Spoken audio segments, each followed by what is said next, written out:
नमस्कार मित्रांनो, तुम्हा सर्वांचे तुमच्याच यूट्यूब चॅनलवरती पुन्हा एकदा सहर्ष स्वागत. मित्रांनो, केंद्रीय मंत्रिमंडळाने मराठी भाषेला अभिजात भाषेचा दर्जा देण्याचा निर्णय घेतलाय. पंतप्रधान नरेंद्र मोदी यांच्या अध्यक्षतेखाली झालेल्या बैठकीत हा निर्णय घेण्यात आलाय.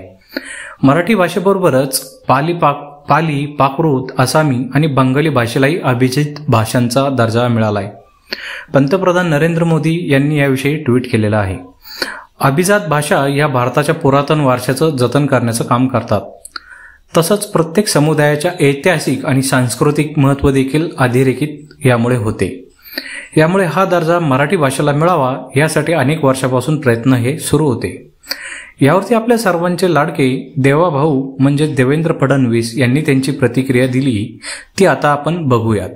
माननीय प्रधानमंत्री नरेंद्र मोदीजी आणि संपूर्ण केंद्र सरकारचे मी मनापासून आभार मानतो की इतक्या वर्षाची मागणी मराठी भाषेला अभिजात भाषेचा दर्जा द्या, ही मागणी माननीय मोदीजींनी आणि मंत्रिमंडळाने मान्य केली आणि आजपासून आपली मराठी भाषा ही अभिजात भाषा म्हणून गणली जाणार आहे.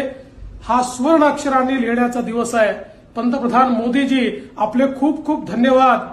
महाराष्ट्र सरकारने मी मुख्यमंत्री असताना आणि आता देखील माननीय एकनाथराव शिंदेजींच्या नेतृत्वात सातत्याने पाठपुरावा केला, प्रयत्न केला, पुरावे दिले आणि आज हे सगळे पुरावे मान्य होत मराठी भाषा ही अभिजात भाषा झाली आहे.